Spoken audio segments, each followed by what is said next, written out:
Hola, soy Muerto Forever. Hoy hablaremos de qué pasa después de la muerte, que lo leí de un folleto. La muerte no es como muchos se la imaginan.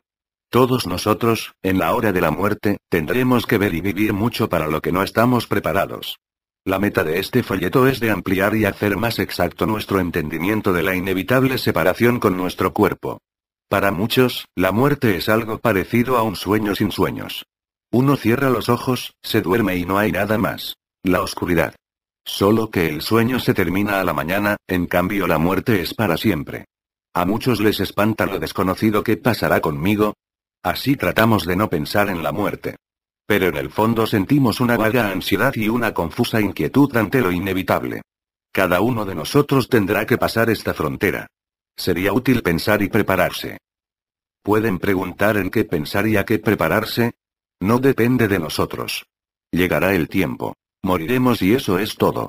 Mientras, todavía tenemos tiempo. Hay que tomar de la vida todo lo que ésta pueda ofrecer: comer, beber, amar, luchar por el poder, el honor y la gloria, ganar dinero, etc. Es preciso no pensar en lo que es difícil y desagradable, y en particular no permitirse pensamientos sobre la muerte. Así hace la mayoría. Sin embargo, a cada uno de nosotros de tanto en tanto nos surgen otros pensamientos inquietantes. ¿Y si no es así? ¿Y si la muerte no es el fin y después de la muerte del cuerpo me encontraré inesperadamente en unas condiciones completamente nuevas, conservando la capacidad de ver, oír y sentir?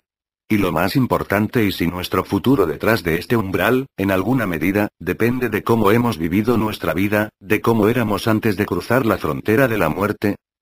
De la comparación de numerosos relatos de la gente que pasó la muerte clínica, se dibuja el cuadro siguiente de lo que ve el alma cuando se separa del cuerpo. Cuando en el proceso de la muerte el hombre llega al predeterminado final de sus fuerzas, él escucha que el médico lo declara muerto. Luego, él ve a su doble, el cuerpo inanimado que yace allí abajo, y cómo los médicos y las enfermeras tratan de volverlo a la vida.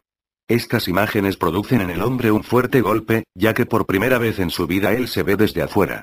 Al mismo tiempo, él descubre que todas sus facultades de ver, oír, pensar, sentir, etc., continúan funcionando normalmente, pero esta vez, independientemente de la envoltura externa. Encontrándose flotando en el aire, algo más arriba de la gente que está en el cuarto, el hombre trata por instinto de comunicarse, decir algo, tocar a alguien. Pero, pasmado, se da cuenta que está separado de todo. Su voz no la oye nadie, su tacto nadie lo percibe. Con todo, lo sorprenden los sentimientos de alivio, paz, y hasta alegría que siente. No está más esa parte de su yo que sufría, que exigía algo, que se quejaba de algo. Percibiendo este alivio, el alma del hombre, habitualmente no quiere volver a su cuerpo. En la mayoría de los casos de la muerte temporal, bien documentados, después de algunos momentos de observar lo que pasa, el alma vuelve a su cuerpo, y así los conocimientos sobre el otro mundo se interrumpen. Pero a veces ocurre que el alma se mueve más lejos en el mundo espiritual. A ese estado, algunos lo describen como movimiento en un túnel oscuro. Después de esto, algunas almas llegan a un mundo de gran belleza, donde ellas a veces se encuentran con sus parientes antes fallecidos. Otros arriban a un espacio de luz y se encuentran con un ser luminoso que irradia gran amor y comprensión. Unos afirman que se trata del Señor Jesucristo, otros que es un ángel. Pero todos coinciden en que él rebosa de bondad y misericordia. Algunos, en cambio, caen en unos lugares tenebrosos e infernales, y volviendo, describen seres repugnantes y crueles que vieron allí. A veces el encuentro con el misterioso ser luminoso es seguido por un repaso de la vida, en que el hombre comienza a recordar su pasado y evalúa moralmente todos sus actos. Después de esto, algunos ven un cerco o frontera. Ellos sienten que pasándolo no podrán volver más al mundo físico. No todos los que pasaron la muerte temporal experimentaron todas las fases arriba mencionadas. Un porcentaje importante de hombres devueltos a la vida no puede recordar nada de lo que pasó con ellos allí. Las etapas mencionadas las ponemos en el orden de su relativa frecuencia, comenzando por los más frecuentes y terminando por los más raros. Según los datos del Dr. Ring, aproximadamente 1 de cada 7 personas recuerda su estadía fuera del cuerpo, haber experimentado la visión de la luz y haber hablado con el ser luminoso. Gracias al progreso de la medicina, la reanimación de los muertos es una práctica habitual en muchos hospitales actuales. Anteriormente, casi no se practicaba. Por eso existe alguna diferencia entre los relatos sobre el mundo de ultratumba en la literatura antigua y más tradicional y en la contemporánea. Los libros religiosos más antiguos, relatando las visiones de las almas de los muertos, cuentan lo que vieron en el paraíso o en el infierno y los encuentros en el otro mundo con los ángeles o los demonios. Estos relatos se pueden llamar las descripciones del lejano cosmos ya que contienen las imágenes del mundo espiritual alejado de nosotros.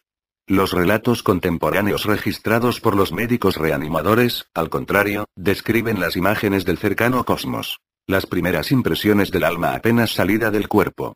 Ellas son interesantes ya que complementan a las primeras y nos permiten entender más plenamente lo que nos espera a cada uno de nosotros. De la posición media se ocupa el relato de K-Ixkul publicada por el arzobispo Nikon en las Hojas de la Trinidad en 1916, bajo el título improbable para muchos pero acontecimiento real y que incluye ambos mundos, el cercano y el lejano. En 1959 el Monasterio de la Santísima Trinidad reeditó esta descripción como un folleto separado. Lo citamos aquí abreviado.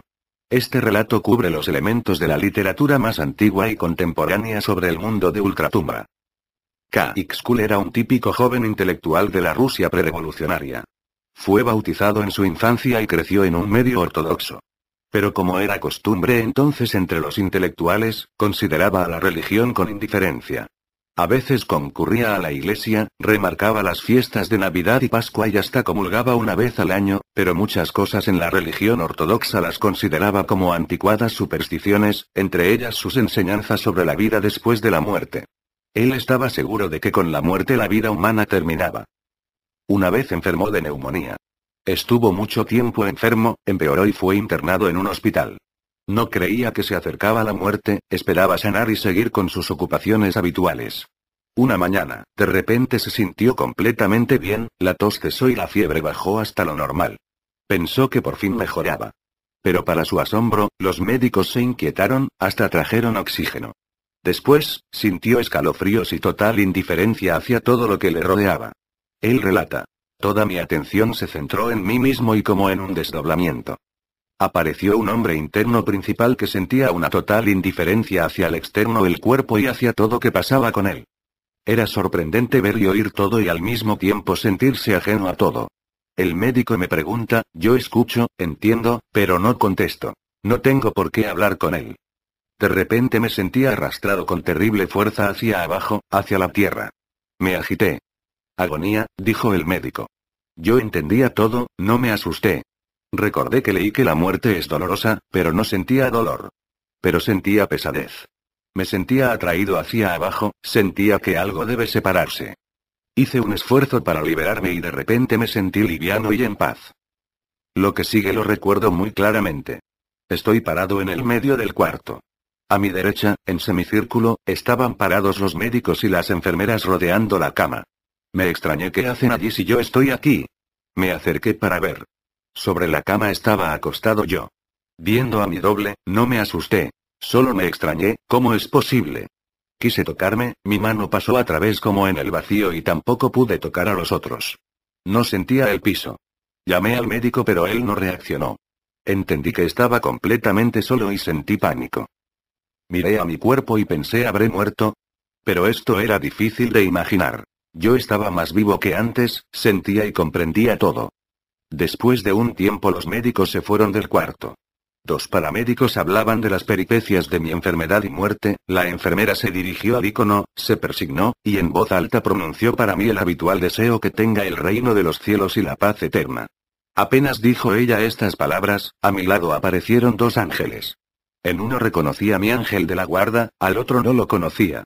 Tomándome de las manos, ellos me llevaron a la calle, directamente a través de la pared.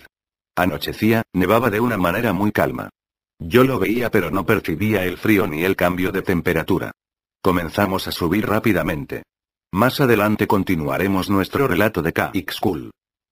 Gracias a nuevas investigaciones en el campo de la reanimación y comparando gran cantidad de relatos de los hombres que pasaron por la muerte clínica, se puede reconstruir un cuadro bastante detallado de lo que experimenta el alma después de su separación del cuerpo. Por supuesto, cada caso tiene características individuales, que faltan en otros. Y esto es naturalmente de esperarse, ya que el alma cuando llega al otro mundo, ella, como un recién nacido, tiene la vista y el oído no totalmente desarrollados. Por eso las primeras impresiones de los hombres que emergen en el otro mundo, tienen un carácter sumamente subjetivo. Sin embargo, en su totalidad se crea un cuadro bastante completo aunque no siempre totalmente comprensible. Notemos los momentos más relevantes de la experiencia del otro mundo, extraídos de los libros contemporáneos sobre la vida después de la muerte. Bueno, me despido y gracias por escuchar mi mensaje.